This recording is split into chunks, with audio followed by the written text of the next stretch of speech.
बहुत सावधानी की जरूरत है। जाके प्रिय न राम वैदेही, तजिए ताहि कोटि बैरिशम, यद्यपि परम स्नेही। यद्यपि वो परम संबंधी है, स्नेही है, पर वो प्रभु से श्रद्धा भाव नहीं रखता है, तो हमें अंदर से उसका बिल्कुल किसी तरह का सम्मान, प्रियता ये नहीं रखनी। अगर हम तनिक भी सम्मान देंगे तो वो हमारे पास बैठेगा, हमारे कानों में जो नहीं पड़ना चाहिए ऐसे शब्द सुनाएगा। अगर हम प्रियता रखते हैं तो उसका असद भाव हमारे पर आक्रमण करेगा। निर्लिप्तता ही परमार्थ की सिद्धि है। जो जितना निर्लिप्त अर्थात ममता रहित, आसक्ति रहित है, वो उतना ही परमार्थ में सुदृढ़ भाव से चल पाएगा। इसलिए उपासक, कलिकाल है, सत्संग मिलना दुर्लभ है, कुसंग की बहुतायत है। सतमार्ग पर चलना बहुत कठिन है, असत का ड्रामा बहुत है, माया की नौटंकी बहुत है, लेकिन सतमार्ग में चलना बहुत कठिन है। सम्यक बोध होना यह बहुत दुर्लभ बात है। किसी एक अंग को जान करके अन्य की निंदा करना, यह अल्पज्ञों का स्वभाव और प्रभाव होता है। जहां प्रेम रस में प्रवेश पाने के लिए वेद का भी त्याग है, लोक की त्याग की क्या बात। वेदान्न संन्यस्ति, स्वयं भगवान की श्वासों से भगवान वेद का प्रादुर्भाव हुआ। वही भगवान श्री कृष्णचंद्र जी के रूप में कह रहे हैं, त्रिगुण विषया वेदा निस्त्रिगुण भवा अर्जुन। जहां वेद त्रिगुण के अंतर्गत की बात करते हैं, उनका त्याग कर दो और त्रिगुणातीत हो जाओ, वेदातीत हो जाओ। सम्यक बोध ना होने के कारण वो एक सिद्धांत को पकड़कर अन्य सब की निंदा करने लगता है, वो अल्पज्ञ है। कहीं भी किसी भी सिद्धांत की निंदा करने की आवश्यकता नहीं, क्योंकि सब सिद्धांत, सब मार्ग, सब उपासनाएं उसी एक परमात्मा की हैं। अपनी उपासना को अपने लिए सर्वश्रेष्ठ मान करके तन्मयता पूर्वक उसमें लगो, तो आपको पता चल जाएगा कि एक ही है जो अनेक रूपों में भास रहा है। अगर हम किसी की निंदा करते हैं तो हम अपने आराध्य देव की करते हैं, अपनी आत्मा की निंदा करते हैं। नहीं समझ पाते ये अज्ञानी जन। इसलिए संग बहुत सोच समझ के किया जाए। किसी भी रूप में कुसंग हो सकता है, कोई भी हो।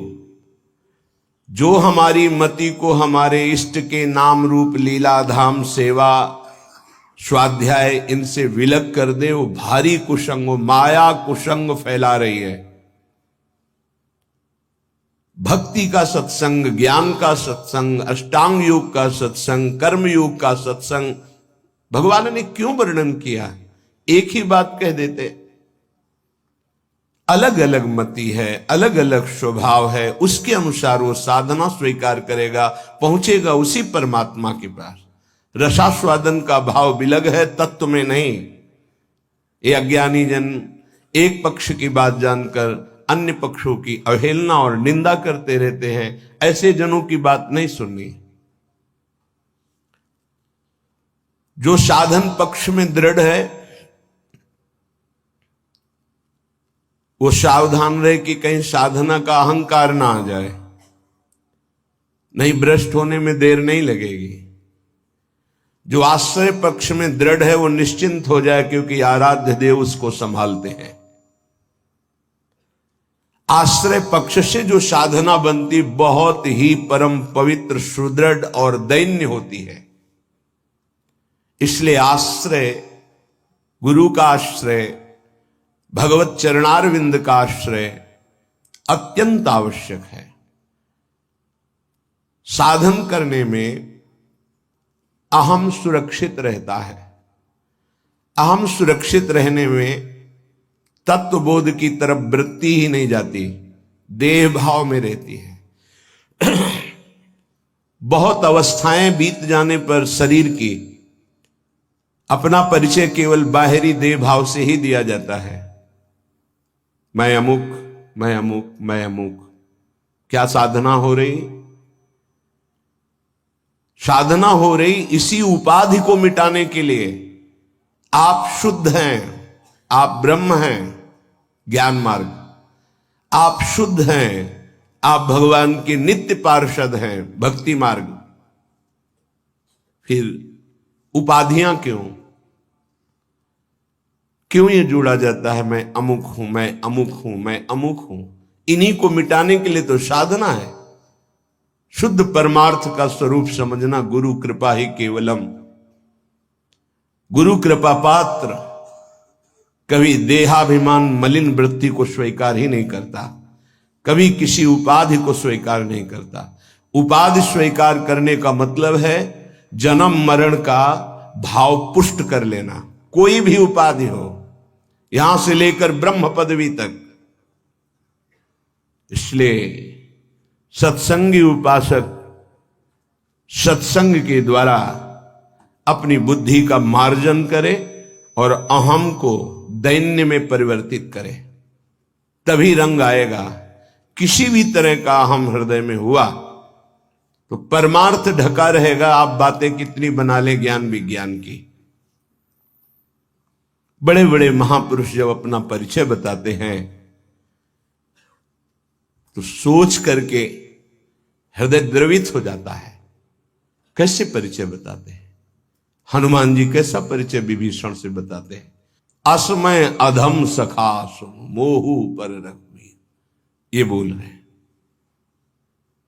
जिन महापुरुषों ने अपना परिचय दिया, क्वा हम तुच्छा परम अधमा प्राणिहो गर्ह कर्मा, ये परिचय है। हम परिचय क्या देते हैं?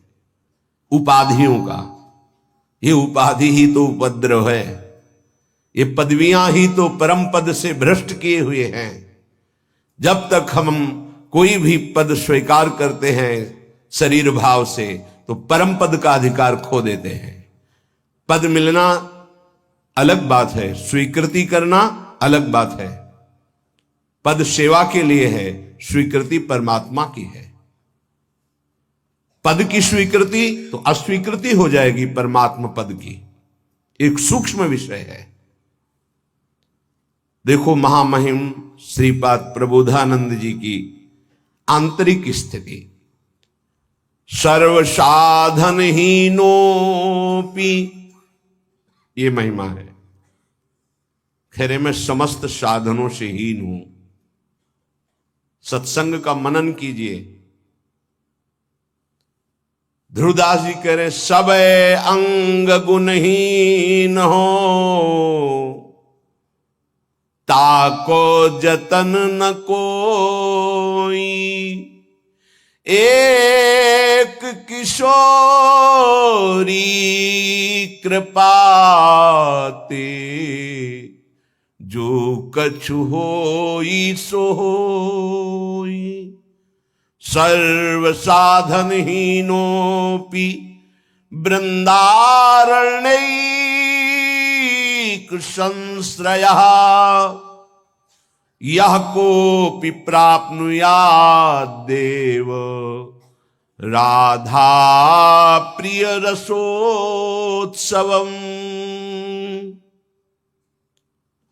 समस्त साधनों से मैं हीन हूं, पर मैंने एकांत भाव में वृंदावन का आश्रय ले लिया। एकांत भाव कहते हैं सिर्फ केवल वृंदावन का आश्रय। बस वृंदावन की कृपा से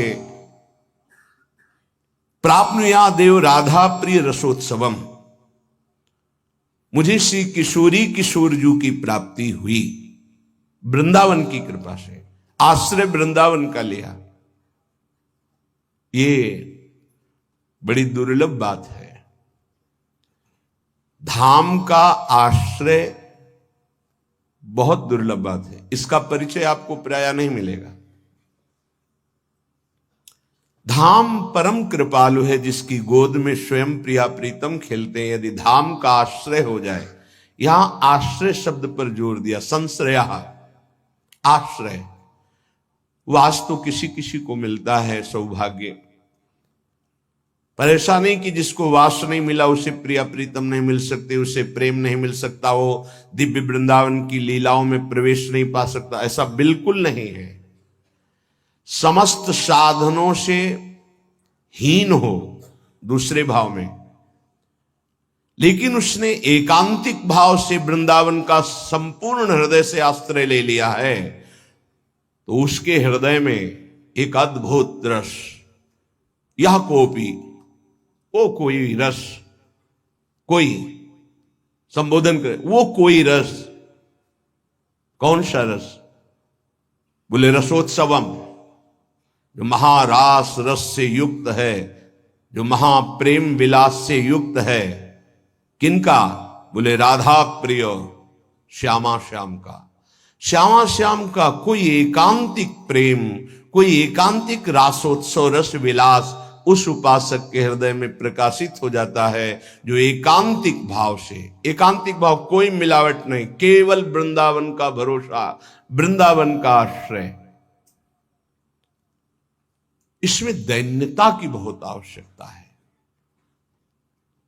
अगर अभिमान का नाश हो जाए तो बहुत जल्दी भगवत प्राप्ति हो जाए। यही आगे बहुत बड़ा पहाड़ की तरह खड़ा है, उस तरफ श्यामा श्याम, इधर बीच में पहाड़ अहंकार का।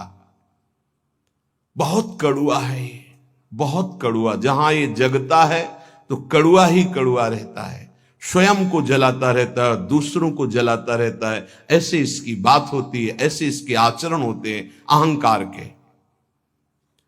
इसकी गलित होने की वृत्ति एकमात्र महापुरुषों के पास, दूसरे के पास नहीं।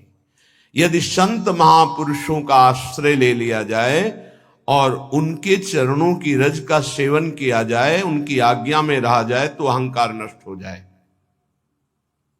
और किसी से नहीं होगा।